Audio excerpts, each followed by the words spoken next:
ready. All right. Figure It Out podcast. Take 327.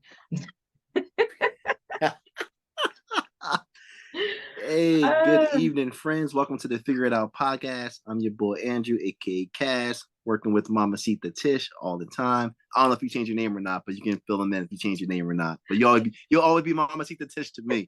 So. It's fine. It's fine. But yeah, listen. So we're gonna get into this. Basically, guys, we're gonna figure things out together. You guys have any ideas that it was all about experiences. So whatever experiences you've been through, please let us know so we can share them so we all can figure it out together. That's our main goal. We're not here to judge. We're just here to figure it out. I like that. Definitely not here to judge. We all got a story to share, a past, a future. So no judgment here, just trying to help people figure it out along the way. Everybody's situation is different and no two people come up with the same solution. Yes. So Andrew, it has been a long time coming, friends. Yes. That we were supposed to get this going, and I am no more ecstatic than I was then as I am today that we finally have come together to start this podcast called Figure It Out. Yeah. I'm with it. I know you got a whole lot you have been trying to figure out and that you've had to figure out because you've got a story like no other. Can you share that with us a little bit? We are. So give you a little background. So like I said, my name is Andrew. I'm a product of Philadelphia. I moved to Virginia Beach for a little bit, started school down there. But at the end of the day, we came back to Philly because that's where our roots are. So growing up in Philly has been somewhat challenging because I don't do drugs. I don't drink. I never smoke marijuana. So I can't relate to those things or the avenues that the normal Philadelphia culture entails. I was educated. I had a good, no offense, single mom background, always in some type of activity, gymnastics, school, track, debate team, whatever you did it, I did it. Point blank period. I was always in something. So given that background, I was never a street kid. I never had to, fight people or do this or the gangster to end this, to end that. That was just never my thing. So when I would encounter that, people was like, oh, like he talks like he's white. I'm like, no, it's not talking white. I just talk proper. Right. It's not about the education or putting a label on it because not all white people talk like that. Some people talk ghetto also. So I just that's why I don't really like cursing because like I enunciate like when I say like motherfucker, I say like ER on the end. I put the CH on the end. Like I'm too proper with it. So I don't even curse because it doesn't sound right coming from me, point blank period. It's like, so it is what it is. But anyway, so I did martial arts. I traveled all over the world competing for Team USA. In that area, I went to Central High School in Philadelphia, which is a magnet school. That's where I learned a lot about myself, about people, friends. My situation actually starts from there because through my Central High School experience and doing martial arts, I was always a helpful person. Like I would get in trouble from my mom for always helping somebody else. Like that was my thing. I would come in late. What was you doing? I was helping such and such. Legit, nothing inappropriate, nothing crazy. It was just that person needed help, and I was willing to get in trouble to make sure that person was okay. That's just me, putting everybody or others before myself. I'm like that to this day. My situation, we'll talk about more into it, but like even like today, I wouldn't change my situation because I helped somebody. And then minus me helping, that person may not be here to tell their story. So it's like I'm just always trying to figure it out, literally. But so after Central, I went to Penn State, where I met Mamacita Tish and all my compadres and everything there, with all different backgrounds coming in to the common area and just exchanging ideas. Just we were all we're all kids back. And I say kids, we were young adults trying to figure it out. That's all. We didn't know what direction we were going to go. We were doing relationships. Nobody had kids at that point in time, to my knowledge. I didn't, but but I was there. Off for me. At Penn State, but we're not going to talk about that. But yes, continue. But after Central, after Penn State, and after the Taekwondo, I got into a situation to where I knew what I wanted to do. I wanted to always help people. I had aspirations I was in politics. I was going to run for city council. I did the whole police academy, law enforcement experience. I worked with Captain McCluskey for years in the 35th district.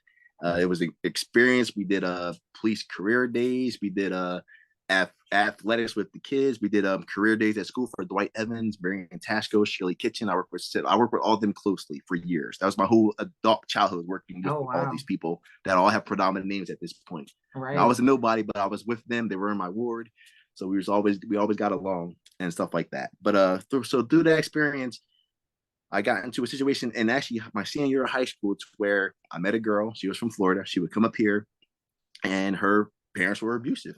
Well, not her mom. Her mom was in Florida, but her dad was abusive. So he would hit her and stuff like that. So me and her cousin got involved, and then like, yes, she was pretty. She was 13. I was 17. You know, it was nothing crazy going on there, like in a sexual sense. But her dad felt as though, why are you protecting my daughter for? Why do you care what she's doing? What are you fucking her? This is his whole thing. He's like, oh, you're fucking my daughter. I'm like, no, I'm just trying to make sure she's cool because she's up here by herself and you keep on emotionally abusing her, physically abusing her, whatever, and she's scared.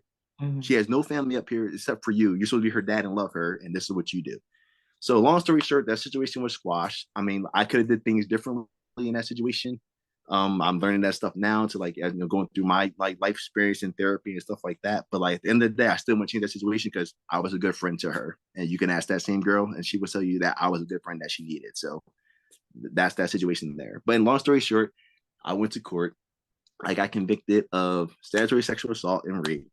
So I took a trial because I'm like, there was no semen, no DNA evidence. So I'm like, let's put 12 in the box. I didn't do shit. I do law enforcement. I do kid activities. Like, I'm always there. I'm the productive person of a stand-up citizen that you can get. Right. I'm like, so at the end of the day, like, no matter what you throw at me, I'm going to be cool. And I had 100% faith in the justice system.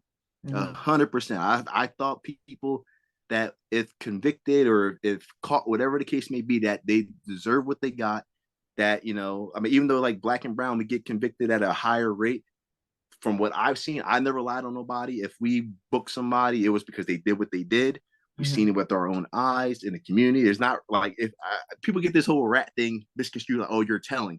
If you're not in a criminal enterprise, if you're not selling drugs and telling on your competition, then you're not a rat. If you're a law-abiding citizen and just want your community safe and you're just giving the facts of what it is, you're not a rat.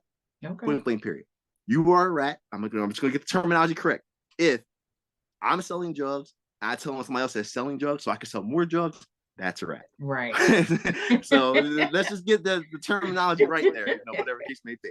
If you're telling somebody to get ahead, then you're messed up and you're going to get as they call it, the foolish prosecution of the block when you get there. So please, Right. by all means, please don't be a rat. I'm just telling you from experience that like rats don't get good things in there because I've seen it Good with my own treatment. eyes. So Oh yeah, I man. never had to worry about that though. So it is what it is. Okay. But so anyway, I went with 12 in the box. I got convicted. My lawyer was a drug lawyer, but he should have never took a sexual assault case, but he did.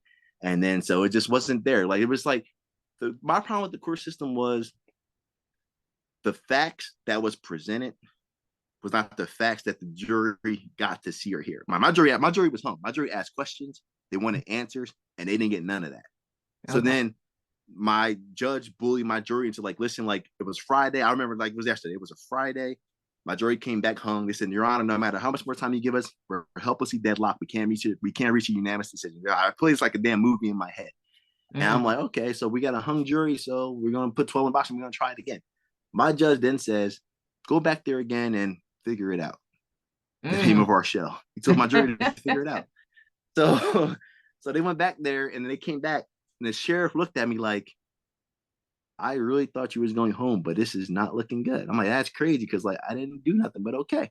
So they came back, they said guilty. So then the DA is like, he's a criminal. He should be remanded right now. I'm like, I was in Korea last week representing Team USA. And now all of a sudden I'm a criminal. I'm the scum of the earth. I'm every name you can call me in the book.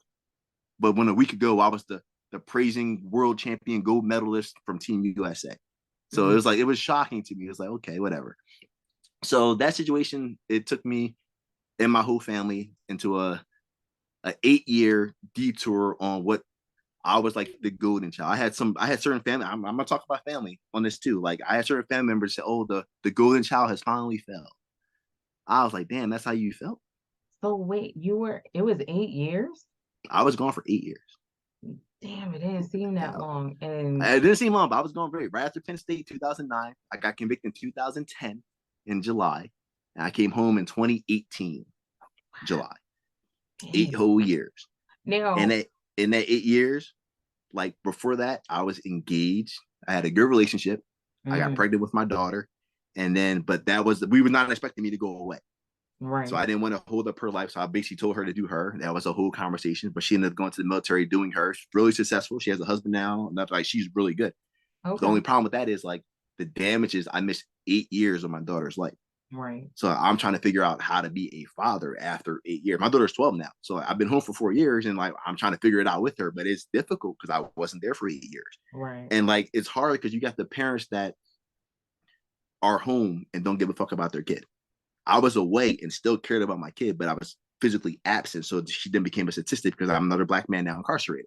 Right. And my daughter's mom told me, she's like, I went with somebody that was in law enforcement, graduated from college, went to good schools, didn't sell drugs like all my brother's friends, and you still ended up going to jail. She said, this system is just crazy. Right. And like, it was a smack in the face for everybody. It was like, if in a billion years you say Andrew's going to be in jail, everybody would have laughed. Never. Everybody would have laughed. Like, it's impossible. Right. What is he, undercover? Is he and undercover right now? Is he doing a job assignment? Like, it's like what's going on? Hold on, but let's talk about that because I found out that you were incarcerated from one of our Penn State friends. I remember that. I was on, I think it was Facebook, and then I got a message from one of our mutual friends, Steve, and he goes, "Yo, Andrew's locked up," and I was like, "What Andrew?" It's like Penn State Andrew. I was like, Penn State? Nah, that's not our Andrew. He sent me the article. I read it and I was like, nah, this ain't our Andrew. And the story just did not add up whatsoever. So after I read that article, I went and I found you. And then I was like, I gotta write to find out what's going Yeah, on. yeah. The crazy part is like, so I had this one friend. Well, she's not a girlfriend, but I had this one friend, and she was like, kind of like in your situation. She was like, Andrew always says happy birthday, always says Merry Christmas, always wish me Happy New Year. After the second year, I'm like, he's either dead or in jail. And he said he can't be in jail because he enforces the law. So there's no way he can be in jail. So he's like, he said so. But she hit my mom up on Facebook, and then she found me, and then she got their situation, and like there were one of the few people that actually like you guys actually wrote me while I was there. And that's a whole another thing. Like I had a BlackBerry when I got booked, and my BlackBerry had 1,200 contacts in it. I'd had 1,200 contacts. I would say minus family and friends, my core group of my best friends from martial arts. Like I was like, when I got home, I was like, if you're not in that box from 8 years, if you didn't send me a birthday card, a Christmas card, or just one letter saying how I'm doing after 52 weeks out the year, 365 days, I was booked for over 4,000 days. I was booked. Right. I'm like, if you at that 4,000 days, you couldn't take time to say, hey, thinking of you, or hey, what's up, or hey, are you okay? I'm like, you're dead to me when I get home. Right. Like that. So that whole all them 1,200 contacts, that became a quick 300 as soon as I got home. ASAP. I cut half the people off. I'm like, because they didn't care about me. And the people that were like, and the thing is too, like when you realize that you're a good part of somebody's life, and like I said, I'm always that go-to person or whatever. But like when you're the go-to person, and then I'm like removed from a situation, and then you're still finding ways to get it done. That means I just enabled you. I've learned that the hard way. I was an enabler to a whole lot of people that could have did good for themselves, but like I prevented that, and I take fault in that because like I enabled you to depend on me. I mean, and then you had to in life now figure it out. You're the helper. You're that helpful person. And you're probably like I'm helpful too, but you're probably more helpful to a T. Like I go out the way to be. It's crazy. Like it's one of my best traits / flaws. Because like you me because like I had this true story. So I had this one friend now I was kind of talking to, and then she was like, she called me the block husband. She was like, you mow everybody's lawn. You're Mr. Fix It. Like she was like, I don't think I could date you because I would be so mad if you have to go to all these houses before you got home. Like, I'm like, fair enough. I'm like, fair enough. I'm like, but a new term. By me being single and having this extra time, this is the reason I do what I do because I had the extra time to do it. If I wasn't committed to something, I wouldn't do that. But that's a whole other sidebar. But anyway, so I went through. It was a crazy experience because, like I said, like given the charges, given my close relationship with the police department and the community, it was difficult being in there. Like I was Right. a called a cop. I was like a rapist. I was this, I was that. So like, you go in there with them charges and then having law enforcement, they like, I was on death chop block 101. They're like, yo, you Mm, want to check in, sir? You need PC? I'm like, no. I'm like, well, everybody's gun got checked at the door, including mine.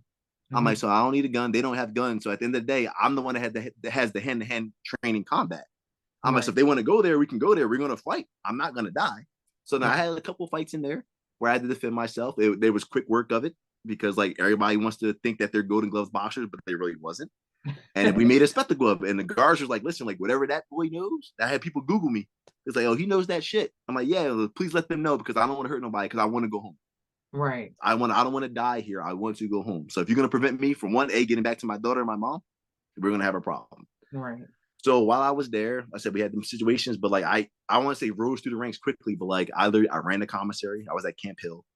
So that's the Okay. classification jail. So I was in the middle of the state and I seen people from 2010 to 2018 come through Camp Hill, come through the jail. Mm, So I see Meek Mill. I seen everybody come through there. It's Jerry Sandusky, whoever you name it, mm. everybody high profile. I seen them all. You seen Period. them all.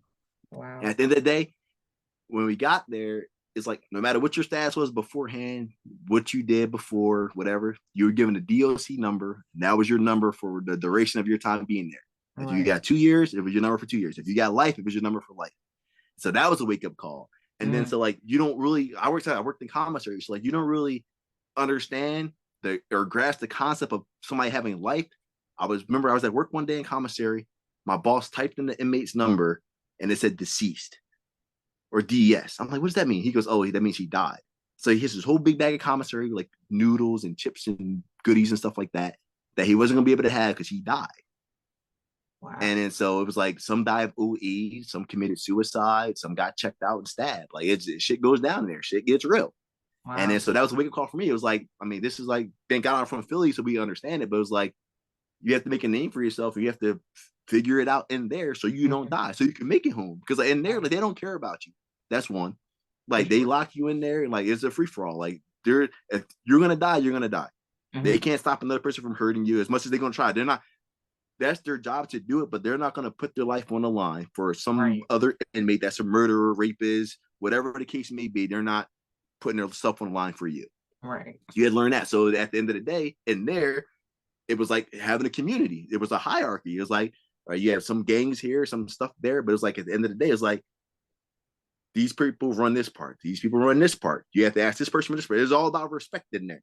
And as long Right. as it made, and so like it's crazy because I'm the last person you would expect to be in jail, but I was the most equipped to survive in jail, if that makes Right. sense. And it's so Yeah. crazy because like I get my whole I want to compare Central High School or Penn State to jail, but by me being that solid B student that was good at everything and Hmm. in everything, that was in the debate club, but I was popular but not too popular, smart but not too smart. It was like that. Right. That was my place in there. I Okay. was a fighter but didn't cause the trouble. Could defend you but didn't like harass you. I Gotcha. was a Okay. goody two shoe inmate, but not to where the guards was like, oh, he's like helping me be a rat. Like, no, like I'm in this like Goldilocks zone of like, I'm cool with everybody, black, white, blood, crip, Latino, king, guard, inmate, whatever the case may be. I'm in the middle of all that shit. Right. And that's how I survived for 8 years. Period. That's how I got home to my family. Like, so it was like, and at the Mhm. end of the day, it was like people were sad. They was like, damn, can you stay here? And the crazy part is like, if you had no life outside there, you wouldn't mind staying there because like you get 3 hots in the cot, the Right. mail, and like if you have money, you could be whoever you want to be in jail. If you was never nobody on the street, you could be whoever you want to be in jail because you had money. You say you could be So whatever. whoever So I you mean want to be. that's just the way of it. So, but so I got through a situation. It was hard. It was difficult. My first, I'm a guy, but my first 3 years I cried every day. Mm, I'm like, how do you like? I get mad because I get people that sell drugs and do it. So I'm like, how did I bust my ass in 7th grade to get into Central, bust my ass in Central to go to Penn State, bust my ass here to get here, and still end up with a fucking number? Like right. how? I'm like, so I'm asking God, like, why, how, like, what's the purpose? What's the Hmm. overall goal? Because there's everything happens for a reason. But until Right. you're in that everything happens for a reason, you're not trying to hear that shit. Everything happens for a reason. You're not trying to Right. hear that. You're like, yeah, I need to know the reason now because this shit is not Yes. working. So I mean, Yes. so I got there. So, but I help people get their kids back. I know the law. I'm Penn State corporate com business law and ethics. That's what I do. Hmm. So it's crazy. So I help people get their kids back. I help people win appeals. I help people understand the law and just figure themselves out while I was there. I had people was going to hang it up. I'm like, yo, bro, like talk to me. What's going on? I inmates that I saved, like I'm like one guy flipping out. I'm like, bro, you're flipping out, but at the end of the day, you're giving them the ammunition against you to make you crazy. Why give them that power? Right now, you have your power. Like, yeah, we can't leave when we want to leave, but at the end of the day, like somebody can have 2 years and die in prison, and somebody can have life and live a full life in that prison. Right. I'm like, so at the end of the day, like just because they said you got life, don't mean you got to have life. Like you can, and then so basically with that, I made people that had life. When the young boys come in there and want to play basketball, I'm not worried about their case. I'm like, talk to them to get them home. They don't understand. Like when you got 20 years and you play around for the first 5, then when you go to for parole on year 20, they're gonna give you a hit because you was an asshole for the first 5. So if somebody with a life that could like listen, like when you get here, bro, like get on the ball now. So when year 20 comes, you go home on year 20, not year 25, year 30 out of 40. Like that's Right. crazy. So even me, like I did no problems and I still got a hit from parole. It was like, oh, you're in denial, you're this, you're that. It gave me a year hit. I was supposed to come Yep. home at 7. They cracked me in it. I'm like, I did, and one thing, even in there, I'm like, I did everything right. Y'all still gave me a hit. That's crazy. Wow. So anyway, so I just learned, and then so, but it's like, you ever see that movie, Shawshank Redemption? Not in full, but I know of it. So the gist of that is like Morgan Freeman had a long time, and he was trying to make parole. He did everything he had to do to make parole, and once he said, you know what, I don't give a fuck, that's when they gave him parole.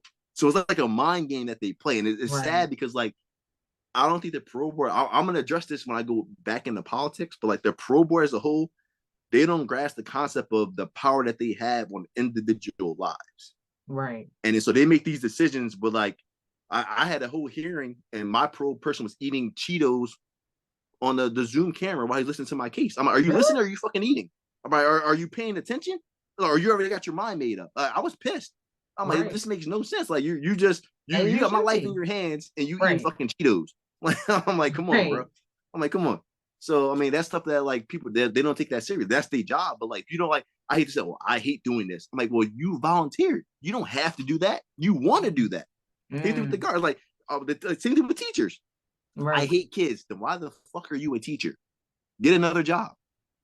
Do what you like to do, but get like do something that you want to do that you would. I would teach taekwondo for free, so I don't mind getting paid to do it. Mm-hmm. I just like that's what I like to do. But it's like if you got people's lives in your hand, like people, same thing with cops. I was like, oh, I hate criminals, I hate this, I hate that. Why are you a cop? Go Right. do something else. Be security somewhere else, or go to the FBI or something, so you can be in the office. So you don't need to be on the street if you don't care about people. That's not the Right. job for you. So that's the problem. Like people, they get these jobs and like they don't take that shit seriously. So anyway, so I did that whole time. I came home and like I said, it was a rude awakening because like with the charges, people like black sheep you. I had one guy from Central. I'm not gonna say his name, but he was like, "Oh, what you did was crazy." I replied back, "What did I do?" "Oh, you know what you did." No, please No. enlighten me. Because if I can recall, you wasn't in my courtroom, you wasn't with me, you wasn't with her, so you don't know what the fuck happened. Like only me and her know what happened. So like what like please enlighten me. He had Right. no response. "Oh, you know what you did." I'm like, all right, you could keep saying you know what I did, but like, I don't understand you, so it is what it is. So he Right. was essential, smart ass, whatever. But then like, so like me, I'm Mr. Good Private Investigator. I will look your ass up in a heartbeat. Right. I still got my connections. I will look you up. And then so I looked them up and I'm like, you did all this stuff and you're a nobody. So of Mm. course you have nothing but time to criticize me because you are a nobody. I'm like, get Right. right with yourself. Figure out your life before you come for me, bro.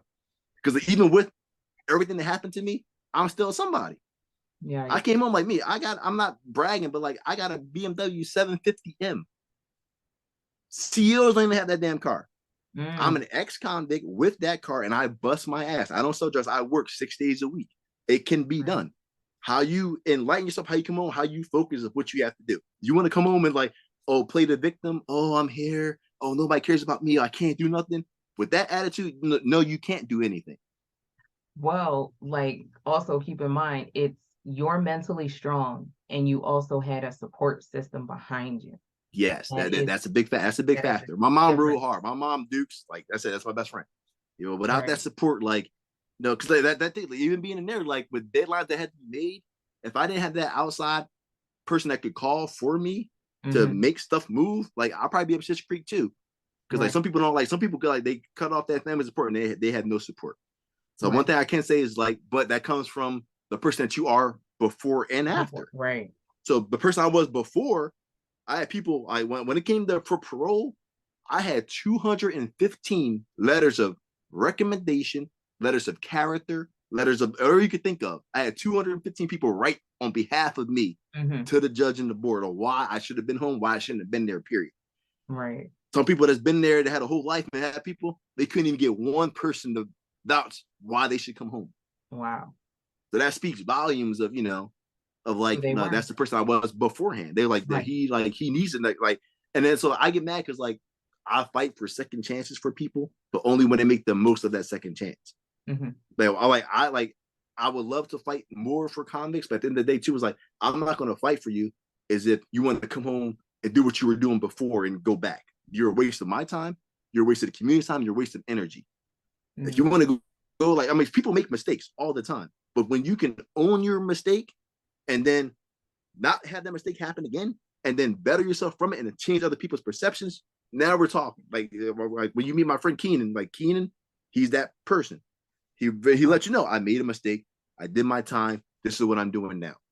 And sometimes they close doors in his face, but he don't let that discourage him. He keeps going. Right. So And it's like so my thing is like I like on behalf of my life, like I built good relationships. Like even when I was there, they were like I went there at 23. At 23 years old, I lived the but besides for having married and I didn't have a kid time, but like besides for getting married and having a kid, I traveled the world. I had jobs. I've done everything. I had good cars that I wanted. Everything I could have died at 23 and been fine because I lived a full life. mm, People that were 50, like they were looking like I would talk to people that was 50 in there and 60. You're like, you have so much knowledge. How? I'm like, I read, I pay woo, attention, I listen, and mm, it just comes down to honestly, it is so big to say is like have common sense. I understand people say common sense is not, but it's not common. it's Like not. it's crazy. Like it's like when somebody does something or to say something, it's like, dude, like that's common sense. There's oh, it's Right. not that easy. I'm like, how? I'm like, it blows your mind. But we should do a whole course on just common sense. We should do master's Right. degrees in common sense. Because the people that have common sense, they make it. Right. They But they figure it out. you definitely said a major thing that is lacking in today's society. And you said you read Yes. and you listen. Yes. Everybody today, they want to talk first and maybe listen after. Right. Nobody wants to read anything because we have now been so conditioned that everything has to be visual and right in our face. So reading is like secondary, even if it's that, but people do not read anymore.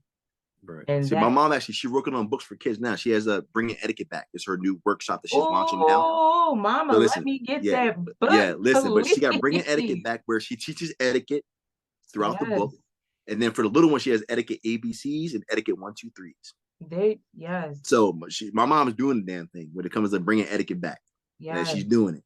And then, but that's like that. But that's a common sense vision. right. Like common sense should be available for everybody, no matter what you are, nationality, or it should be It accessible to should, everybody. it should. Everybody.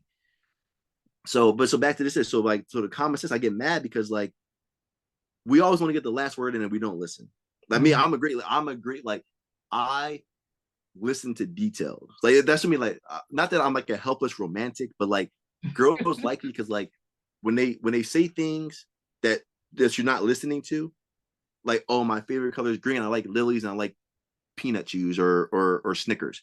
Then when Mhm. I come with lilies that are green and a peanut chew in a card and put it on your desk, you're like, how the fuck did you know that? I'm like, I listen. Right. Guys, you want that girl? You gotta listen. Period. You gotta listen. Everything comes out. You just gotta listen. He's trying That's to me though. But hear. like, so it's crazy though, because like people don't listen. So like in other countries, like so when people like just with America, everything's fast. Mhm. Nobody wants to take time. They want to over talk on you, talk over top of you. They want to. You're asking a question and they're answering a question without you even finishing the question. I'm Right. like, I didn't. That's not what I asked you. Listen to me. Right. That's not what I asked you. So in Mm. England, like when they're thinking, they will pause. And Right. it's like to a random person, they probably call it awkward silence, but that's the Uh-huh. person processing so he can give you an honest and educated and thoughtful answer versus Right. talking on top of you. Like in America, that's why we say because we're scared of awkward silence.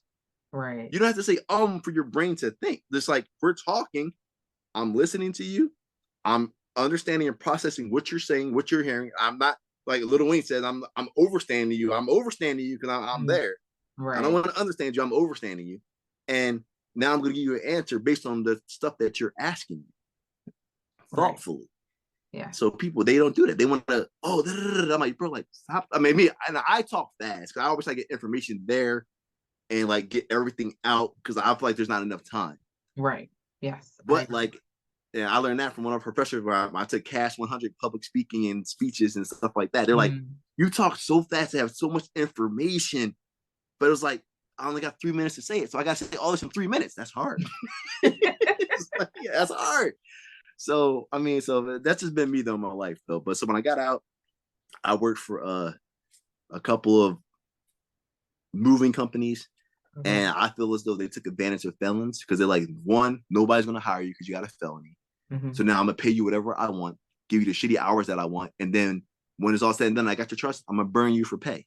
Mm. I've gone through that twice. I'm out probably like $20,000 in overtime and pay from shady employers Wow. because they said, oh, you have a record. But I understand now that they were fearful of me because one, I'm an educated black man with a record, but I'm understanding your business. Hmm. So I'm not just there to be a worker. I'm there like I went in as a regular mover, then became a driver, operations manager, partner, all within a Oh, year. They're okay. like, how? Like whatever. And then so like me, I remember I came home, I bought a BMW 5 Series. They're like, how can you afford that? You make less than me. I'm like, well, you spend money on women, you go to the bar and you smoke weed. You add those up for the month, that's probably an extra 1,500. My car was only five. So if I don't have those vices, yes, I can have a car because Right. I don't drink, I don't smoke, I don't entertain women. So they was like, oh, that makes sense. But then they want to hate on me because they're Right. taking a bus. I'm like, so man, you're paying $10 Uber each way. 20 times 5 is 100 times 4 is $400. That's a car note, bro. Right. It's how and when you're spending your money. You're just not understanding. I'm And slow and I process it and I break that shit down to where I'm not wasting money. it I'll goes stretch the back, dollar to the dollar can't be stretched no more. and that goes back to the common sense. And common sense and what mama taught you. Like, listen, like when we We stretch that dollar, we when we stretch the can't be dollar. always you can't always blame it on mama because sometimes some people ain't got their mamas. So True. let's not throw that factor in there quite True. yet, but straight common sense. If anybody wants to get ahead in life and you just break down and do simple math, you can obtain whatever it is you want and put in that hard work to get what you want and get yourself where you want. You can do anything. Like once you realize what your problem is, not to say problem, but like your vice or like where No, you're weak probably at. right. And it's like, so once you realize that, it was like, I don't need this. Like, all right, so I have 10 streaming services, but I only watch Netflix and HBO. All right, so get rid of Stars and Hulu if you don't need them. You Right. want to say you would have it because just to say you have it. But if you don't actually need it, cut it off. Right. I've moved people like Indian. Like, I love like I don't want to talk about Indians, but like I've seen 23 people in one house Hmm. on cots, all working, saving money for the common goal to get everybody a house and a car. Yeah. Not they didn't waste a dime. They And didn't part have of it, leftovers. There wasn't like, oh, we could eat this for the next 3 days. Like they live for like, all right, that's saying like live and save like you're gonna live for like last for a lifetime, but like basically do everything that you're doing today. Like you can save all you want to if you have that 10-year goal, but like, are you gonna make that 10-year goal? no. Like even like when I was incarcerated, the guy there was a really good maintenance man. He saved for retirement, worked, bust his ass, and 2 weeks before retirement, he got into a motorcycle accident and died. Mm. It was a wake up call because his wife was like, he can't even enjoy his retirement or what he worked so hard to do. So then my thing is that the fruits of your labor, like enjoy that shit today. I'm not Mm. trying to say go broke today, but like live your life because at the end of the day, like tomorrow is not promised. Like you can like say, I'm gonna do this tomorrow. Tomorrow may not come. Right. I'm blessed that this show is happening because me and Tish, Mama Sita Tish, we put this joint on the back burner for so long. Yes. And like I'm glad it's happening now. But like it's Yeah. just we take that stuff for granted to where it's like, oh, I'm gonna do this tomorrow. I'm gonna do that next week. I'm gonna buy a house in 3 years. I'm gonna have a kid in 5 years. Like, you don't know. You But don't. let me talk to that point of when you said Indians. I was on social media and I saw not Indians, but Arabs. They were interviewing Arabs because all of the guys in the family had Ferraris. And they're like, how can you guys do that? And they're like, the problem with Americans is everybody wants to be separate. He's like, me, my brother, uncles, fathers, we all live in the house. All the women take care of the house. They go out and work so that they can afford those luxuries. And Yes. I'm just like, yo, that is so true. We as Mm-hmm. Americans, in like, let's even go forget Americans. We as people in the US, we're like, okay, once I'm 18, I'm out the house. I'm going to do my own thing. And then that's our mentality. We want to be by ourselves. We don't want to be under the rule of anybody else or sharing our space with anyone. When if you do it in a strategic way, you're not under anyone's rules. You're just living in a house to save your money to buy what it is that you want and to live comfortably. Like That's it, it. if I can say anything, the root of most problems is people's mindset. Yeah, If you mindset is a change big the yes. way you think about things, it will change the trajectory of your life. I gave a prime scenario. So me, my mom, and my brother, we got a house in Philadelphia, and with my mom, like she didn't kick us out. Everybody's like, "Oh, you got your sons; they're grown, living with you." But my thing is like, my mom was by herself. I'm by myself. My brother's by himself. Mm, Us three collectively worked over 12 hours a day. So we was only like we passed each other and seen each other. Like I would work 3 in the morning to 6 or 7 at night. My mm, mom was at the turnpike. My mom would work 5 in the morning to 10 at night. My little brother, he's day, so he would work at like he's on call, so he'd be like at night to 7 in the morning. But we would just always miss each other. So okay. my mom was like, "Why am I gonna make my son buy an apartment, pay gas, electric, phone there? Andrew do it over here, me do it here, when we're never home, when we all Right. could be here splitting the bills." So now we split the bills. We all, my brother has a freaking souped up Mustang. I have, like I said, I have a 7 Series. My mom, we have a Tahoe. My mom has her car. And like, Mm, we don't struggle. right. Like, why go somewhere and struggle if we're not home? Like, we're there. So now we all save. And then we have money to either A, help people that always needs help. We help Mm, people. But at the end of the day, we're like, if we were separate, we would be struggling separately. right. And that's the mindset, like the offense of Asians, Arabs, and like, because even people like my boss is Russian. The people I deliver to, they all live together and they all have their family working for them. And it's not a down thing to have your family together working for them. Like Right. they're not looking down. Like, so even my friends, like when I was in school, my Asian friends had a store. So then it was 4 of them. The first everybody was working. They got the first sister her car. Once her car was paid off in cash with no interest. Now, mind you, we're gonna talk about finance because when you don't pay interest, you save a whole lot of money when you're working with Yes. cash. And Yes. that's the problem with black people. We want it now. So we're going to pay 4 times more for it because we want it now Right. versus saving for it and paying cash and now saving 3 years worth of something that you could put somewhere else. Same thing Right. with houses, cars, anything. Like we're going to definitely get into finance because like that's information that people is going to definitely need. For sure. But so they pay for the first daughter's car. Then once she has her car, they do the second kid, the third kid, the fourth kid. Now they have 4 cars in a 4 year span that are all brand new. Then they work on everybody's house. Same way. Everybody's giving the money to the parents. The parents is dictating where the money goes and where it's used to. Not that this is my money. No, this is our money. Okay. And that's how it works. Now they all have a new house, new car, and there. Same thing. When I was at Penn State, I did an internship. I had a Jewish boss, and she basically said, "This is common sense. The eldest person is going to die first. So why not put everything in that person's name? When they pass, it all gets paid off. They leave it to you. Now you have Mm, equity, insurance policy, a house to leave to your kids, and then so mm, forth. So yes. now so my boss's daughter, she's 21 years old, got a $300,000 house, money in the bank, and a house that's paid for from her grandma's name, and then whatever her mom leaves her when her mom goes. She's 21 in the head already. Yes. And people don't get that till 40 or 50. Right. But the problem with black people is like, well, I'm gonna give her an insurance policy. Oh, they want me to die, bro? You gonna die first. This is common. You old. Hmm. So why not have people benefit from like the white people been doing for years? Like that. Yes. Like, come on. It's called Right. generational wealth. Obtain it. Obtain it. It's right there. It's right there. So Well, that's what I've learned is like I'm trying to start that now. It's like my right. kids like they're gonna be good. We got For house sure. insurance policy, my mom's name. No offense, if she's older, she's gonna. I'm more stressed, so I might go first. But I'm like, but at the end of the day, it's like they're gonna be okay. Right. But it's not. It's Right. not our. It's not. It's not. It's yours. It's ours. Like, how can we be better as a whole? Right. And is again that mentality, you gotta get out that selfish mentality, realizing that it's not all about you. It's about, especially if you have kids, it's about your kids and your kids' Mm-hmm. kids, making sure that they're okay so that they don't have to struggle. Because with the way the world is going, especially inflation, like Yeah. money is going to become very tight for everybody going forward. Yep. I So was why my not? mom. Before she was at the turnpike and stuff. She worked for mortgage foreclosures, the attorney's office, Mm, and so many people was getting foreclosed on because they couldn't afford these houses by right, themselves. And you know who was surviving? The 10 Asians that was in one house, for the 10 sure. Arabs that were in one house, the 10 Hmm. Jews that was in one house. You know who was failing? The single families. Yeah. Yes, for sure.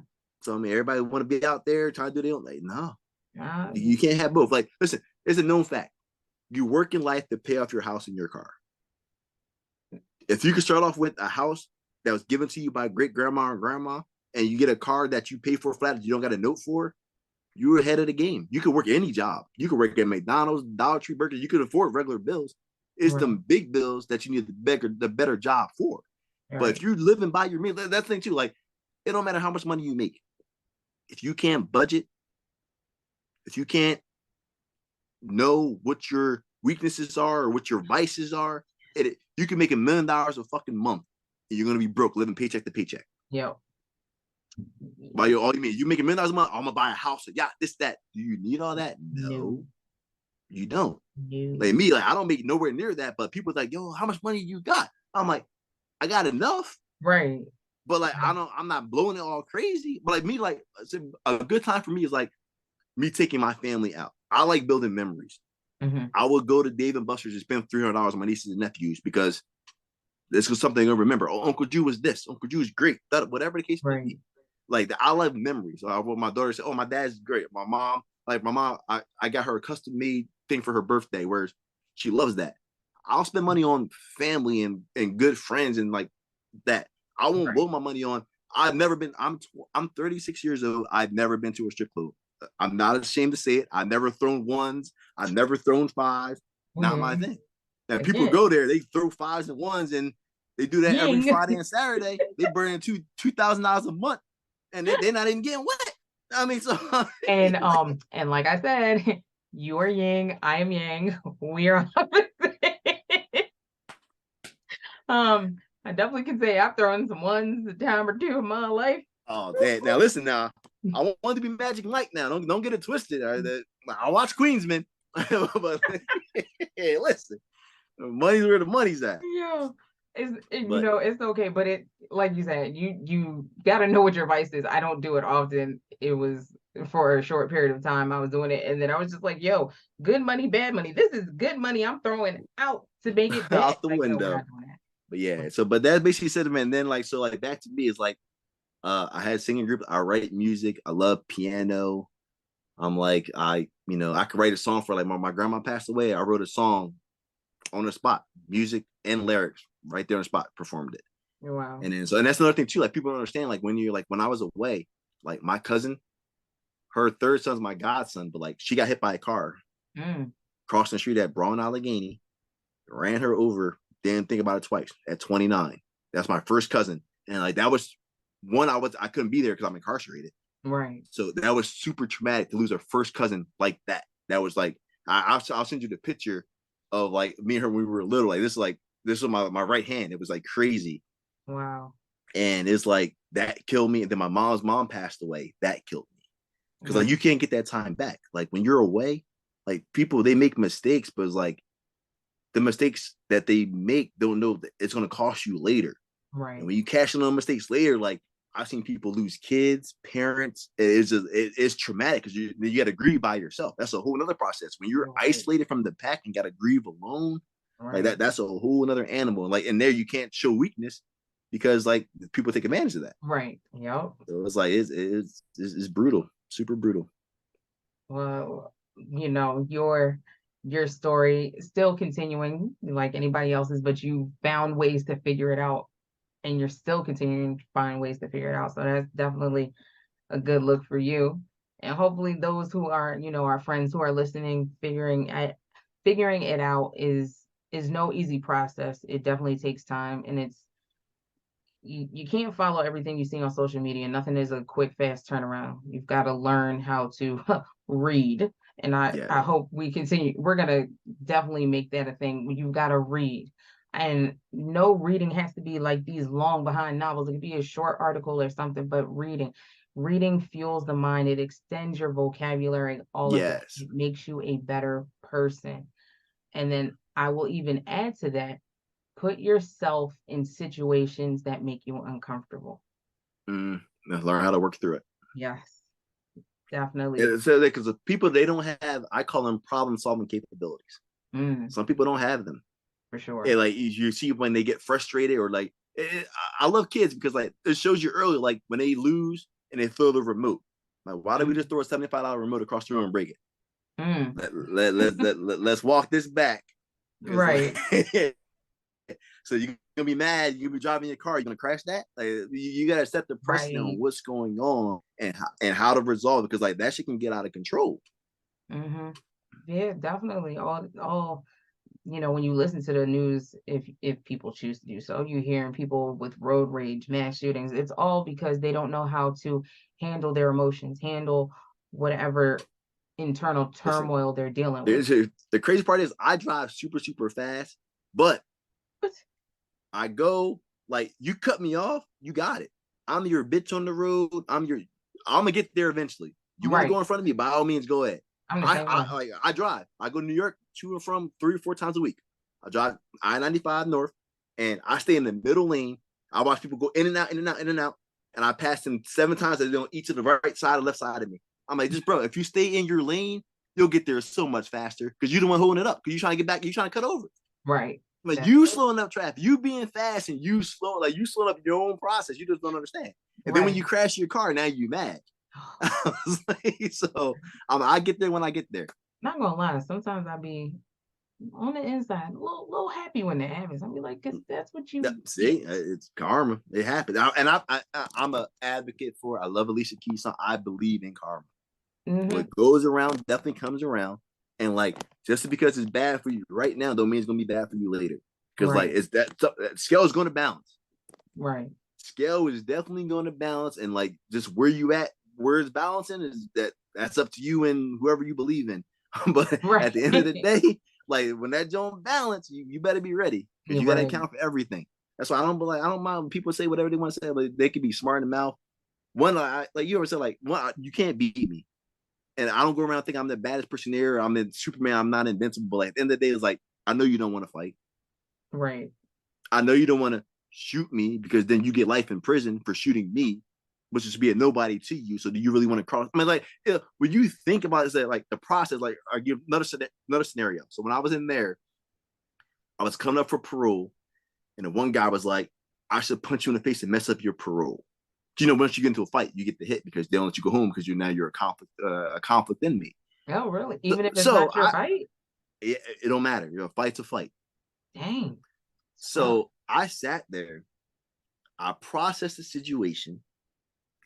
I said, I tell you what, if that's what you want to do, since I know I'm going to lose my parole, best believe I'm going to beat your ass to an inch of your life. You're not going to walk. You're not going to talk. You're not going to see. You're not going to hear. I'll make sure of it. And I'm not going to get charged because we're both inmates, so it doesn't matter. So who's really going to lose? Because if I lose, you're definitely going to lose. Once Mm, you break it down to like, these are your actions, your decisions. It's causing me to have to act this way. I'm hmm. just now giving you the consequences of your actions verbally first, so you understand what's going to happen to you before we act.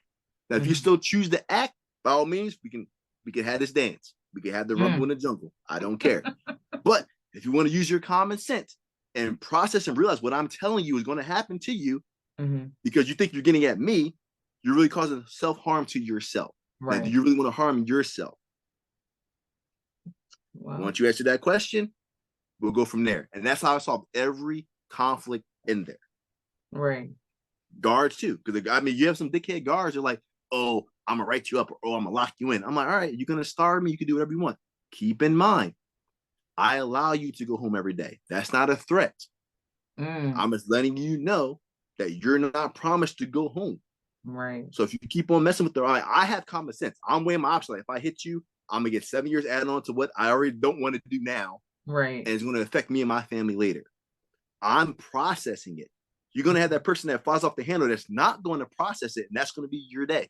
Right. And I've seen a lot of them, and they actually change their thought process, how they talk to people, and everything.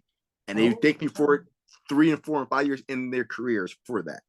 mm, They're like, yo, Mr. Smith, I just want to thank you because what you said to me when I was a rookie really hit home, and I'm actually doing way better now, 5 years in. I'm like, no harm done, as long as you learn. So you right. can learn from just because I'm in a predicament and you're over me, you can learn from anywhere, anybody, at any time. Right. Because even the person that said the sky's falling, that y'all think it's crazy, he gonna be right when the satellite fall. He goes, see, I told you the sky was falling. Like he gonna be right at that one. He wrong every other day, but Right. that day he was not wrong. Right. So it's like, listen, That's right. And that's a good point. You can learn from anybody, no matter the situation. yep. No matter if they're smarter than you, dumber than you, younger than you, like Right. over you, under your boss. Like when you fail to listen to people and you fail to think that you know it all, now you're really failing. Right. Hey, my boss he's a billionaire, but he's humble. He was like, Mr. Karate Kid, you a smart guy. You really smart. He said, I may have more money than you, but you really, really smart. And like once they know that, it kind of scares them because like it's like anywhere I work at, I'm like, it's a blessing for you to have me because I give 110%. Mm-hmm. No matter what I do, I could sweep a broom or do inspections and accounting and whatever. I'm gonna do it to the best of my ability. I'm gonna drive your truck. If I'm a mover, I'm gonna make sure your stuff don't get damaged. I'm gonna take pride and care in whatever I do. Mm, When they realize that, I'm like, I can work anywhere and be happy to do what I'm doing. right. It just so happened that your business is thriving now because I'm working for you. But Right. that's off of my work ethic. I can take that anywhere. Like I can find another job. You can't find another me. And then Ab- that's another thing. People have Absolutely. to value themselves, value yourself. No matter what your situation is, friends, value yourself because at the end of the day, there's only one you. Right. They can duplicate you. If you're in a relationship that's bad, they can try to find another you. They're never going to be you. So Right. if they want to leave you, that's their loss. They want to fire you, that's their loss. You Be be all right. you. You will be Your okay. job on this, your job is just to be you. That's it. You don't Yeah. gotta fake to be you. If you gotta fake to be you, then you need to do some soul searching. Mm-hmm. Ooh, child. And there's a whole lot of faking going on in these parts. Lord, every aspect. But that's a Over whole it. nother topic we definitely are gonna get into. Yes. Yes. But yes, No, but yeah, man. I appreciate that. But see, that's a little bit of the background, and that's why right now. So I'm just trying to figure out basically how to move forward as I'm doing to be a good son again, a good father, and potentially in the future a good husband. I just want to set myself up to where I know that I'm gonna be an asset to the people around me, and that's my goal. But I just want to make sure I make a difference, What no do you matter what it is. mean be an I just want to make a asset? difference. You are an asset. Even though you've had that adversity, you definitely still came out with your head held high, and nothing outside of your situation has changed who you are. You're still a good person in all aspects. Yeah, So, but real quick, and I told her so like so like when you make parole, they ask you how have you changed, what do you change, or are you going to change? mhm, And my answer has always been if I change who I am, that's for the worse, and I don't want to see that mm, because of what I've been doing is what you would technically want everybody else to do. right, I'm like, so I'm not changing. They're like, well, you haven't learned anything. I'm like, you don't know me. right. And that's it. I left it at that. And I tell people that all the time. It's like, you don't want me to change because I'm the most kind hearted. Like me changing is like, I only can see a negative change in myself. Mhm, I mean, yeah, yes, you can always get better. You can always perfect things. But like at the end of the day, like my core value, my core belief system, like if I change that, like my favorite movie, I know it's a kid movie. You ever see Inside Out? of course. The little fight. Listen, that's my movie. The core memories and the core everything on how that Uh-huh. works. I applaud them for making that movie because That's me. I'm like, you know what? If you take joy or happiness, if you take one of them away, like, you don't want me to change. It's You a don't want somebody else in devastating. control of this situation. Because like me as an enemy is a dangerous situation for whoever the enemy is. Mm-hmm. Because like I read like I read the 48 Laws of Power. I read the Art of War. I read. Right. So when you read and you learn those things, it's like not everybody you could read, but then do you understand Mm, what you have read? that's the other Because part. with those books and the how life is like yes, like manipulation is real, Yes. and like and even like in the aspect like even like grooming is real. Like a coach could groom somebody to be a star athlete, but that same coach can groom somebody and commit sexual assault with that same grooming technique. Right. They're both grooming. So it's like, it matters how you do it, how you go about it. Same thing manipulation. Like, I can manipulate you into being a better you, or I can manipulate you into doing what I want. And then that's me taking advantage of the situation. So, but you're still a master manipulator. So Right. it's like you got to watch all these people around you. Like people, they think they get like, I laugh at the person that they when they think they're getting over on you, and like you peep the game the whole time. Like, I mean, you're serious. I know you good at this. Yes. You're like, I know exactly. I see it, bro. Like you trying to hit me with the right hand. I see it cocked all the way back. You act like I don't see it, but I see Mm-hmm. it. So it's like people. There's like, oh, I'm gonna get over this person. Like, no, you think you got over me. I'm gonna let you think you. I'm gonna let you Right. think that. I'm gonna Right. give you that. I'm gonna let you think that you got one over, because at the end of the day, you're gonna hurt yourself because you ain't gonna know how Right. to do it later on. Right. Or Yes. people that take credit for your work. Yes, that part. You can take. I'm gonna let you take the credit because when it's all down to it and your job on the line, they're Mm-hmm. gonna know who really was behind the scenes pulling strings. Right. When you got to explain what it is that you taking credit for, and you like, well, Yes. yeah, all right then. Yep. Mm-hmm. But even now, like so now, like I get house visits twice a week. I got a parole officer. Parole's been Really? You still? parole. I got a year left. I got a year left. Okay. All right. So, but I'm counting down. July 24th is right around the corner. Thank God I made it through. Yes. No issues. But like it's crazy though, because like even with the parole, like they have 1,600 people absconding that they can't find, and like they were giving me violations for dumb stuff, like traveling out of state for work, talking to my neighbor that was approved from a previous PO that I got paperwork for, but they didn't want to see the paperwork that I had. So it was like they're giving me hits and texts for dumb shit. I'm Wow. like, I don't understand because like I go to work every day. I do what I'm supposed to do. And you're trying to send me back. Why? Right. Right. I'm like, why? So I mean, that's just, and then like they can't answer why. So then like, I got this PO now. She had me the first time, and the supervisor did she violated. When I came back from the violation, she was like, "You're one of the best people I got on my docket." I'm like, "No shit." I'm like, I stay out y'all way. I'm not a troublemaker. I'm not a Right. criminal. I'm like, like this. I'm in this circumstance slash happenstance, but like this is not me. I'm like, Right. this is where I want to be. This is what I'm trying to do. I'm like, so Mhm. I'm like, my situation. I'm like, I was like, if I didn't have a situation right here, I would be your supervisor. Right. I'm like, that's not getting twisted. I'm like, Right. so, but like, that's where I'm at with it. So you gotta let them understand you, and like, you have to like never back down because like when you write, you write. Hmm. And like, I'm like, y'all want to break me or make me the statistical black man? That's never gonna happen. Right. I'm like, I've done my time, yes, but like at the end of the day, like that's part of the story. I said I went to Central, went to Penn State, went to the academy, went to jail. So I always say I graduated from Penn State and the state pen. Right. I graduated from both. From both. Yes.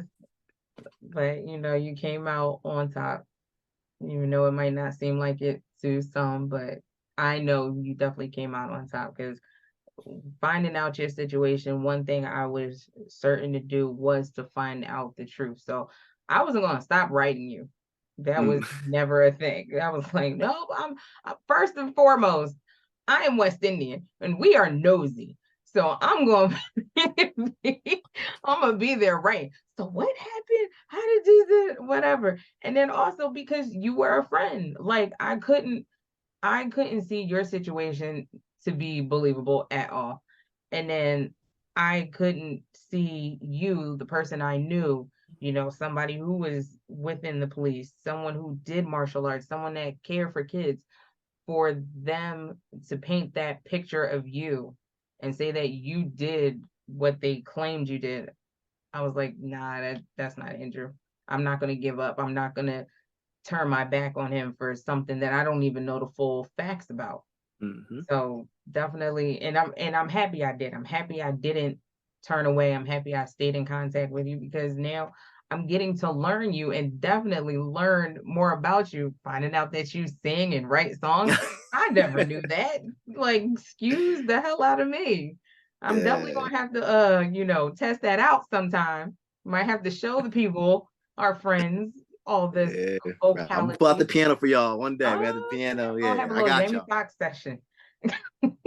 Got y'all. No, but seriously though, but it means a lot to, like I said, when I had that core group of friends, like I was telling you about, like my friends that just got married, like they was like, even if you did do it, I'm not. You've done so much good. Right. I'm That not it. gonna let that define your Right. legacy and who you are. And Mhm. I respected that because like the one like my one friend, like he went to the police academy. He's a cop because of me. He's doing a Mm. good job, has a nice career. Like I said, the one that just got married. And then when he wrote my character letter, like I almost cried because he was like, I've watched this man, but like when I was 9 and we were boys, I've always looked up to him. He was Mm. always my standard. And like even in the situation, he's still my standard. Like that was the best letter I've ever gotten. It was crazy. Mm. And like for me to touch people, like not just him, like I've sent kids to the military, to the police department, they're doctors, they're lawyers. Like I'm like, I could, like I said, not do anything else at all. And everything that I've done and accomplished thus far, I'm Mhm. happy with. I'm like, Right. there's not a part of my life that I'm not happy with, like at all. Like all my people, like they call me now, like, hey, thanks. They call me like Sabanim is an instructor in Korean. They're like, hey, thanks, Sabanim. I'm doing this. Sabanim, I got married. Sabanim, I'm not just. This is because of you. Like I don't need the credit for it, but like they did the work. I Mhm. just gave the medium to do that work. Right. I'm happy for all my kids. I'm happy for all. Well, they're all adults now, but I'm happy for all of them. Like, I honestly am. So like, no matter what the situation is, even the people in jail, like I see the one kid, he just wrote me, and like it's hard for him. But I'm like, stay encouraged, get a job, do what you got to do. He was like, you're just always positive, even when it's dark, you're positive. Right. And he's like, that's what I need because he said everybody else is negative. And right now Mhm. he got a job. He in Harrisburg doing what he got to do. That's Okay. it. I had the one guy get out. He wanted to drive a truck. His charges didn't let him. I'm like, all they could do is say no. Ask. Right. He wrote the letter. We drafted it up. We sent it over there. They denied him. I'm like, appeal it. Ask somebody higher. Everybody got a boss. That's my motto is like, you got a boss, your boss got a boss, and your boss's boss got a boss. And when it get down to it and it's good politics, the citizens that vote for you are your boss. So keep Mm. on playing around because you won't be in office next time. So, but Right. that's my thing. So, but I told him, I was like, listen, like, ask. We appealed it. They was like, give him the review. We grant you your CDL, blah, blah, blah, blah, blah, blah. There's this fucking ex-convict's making $130,000 a year driving truck Nice. because he asked twice. Right. Right. That's it. All you gotta do is ask. Yes. He called me all the time. He said, I don't know what I'll do without you, man. I'm like, what you're doing right now? Mhm. Thriving, bro. Like, Right. do what you have to do. Don't let nobody, somebody's gonna say yes. Yes. That is right. That's Somebody's that's gonna say yes. that's a life lesson. All the worst somebody can say is no. Like even me, like I mean, in my situation, I'm looking for a wife. Somebody said no, but somebody gonna say yes. And when they um, say yes, they gonna be happy uh, as a mom. and you know what? I'm gonna be happy for you when that happens. Invite me to the wedding. I just want to take part of the festivities. Mm. That's it. I'm No, be but sitting there seriously on though, the like sideline like, it works out, you guys. Like we all gonna figure it out, yes, and that's the goal. That's what we're trying to do. And then everybody, you're the main character in your story. right. So whatever book you're writing, yes, other people may be featured. They might have a Mhm. good chapter. They might have a good pay. They might have a whole saga in your life, but that's still Really your your life story. that you have to figure out. Yeah. So stay on that river. The water gonna change tomorrow. Yes, Not gonna be the same way you're looking at today. that's right. Stay in the parameters. That's it. Well, oh my goodness, it has been nothing but a pleasure as always. I can't wait to keep this conversation going, like always. But we definitely will have some guests to talk to, explain their stories and how they're figuring it out and all that good stuff. Yeah. And And definitely, guys, next time on Figure It Out, we're gonna learn about Mama Sita Tish. well, Because I'm honey, sure there's some stuff that I don't know that I'm dying to know. Well, I ain't got nothing nowhere near your story, but I can embellish it a little bit and you wouldn't know the difference. So yes, let's talk about me. Oh, that's good. That's good beans. Good beans. Good beans. All right. Well, I thank you so much, friends, for tuning in. And until next time, it's Tish and Andrew signing out. Deuces, y'all.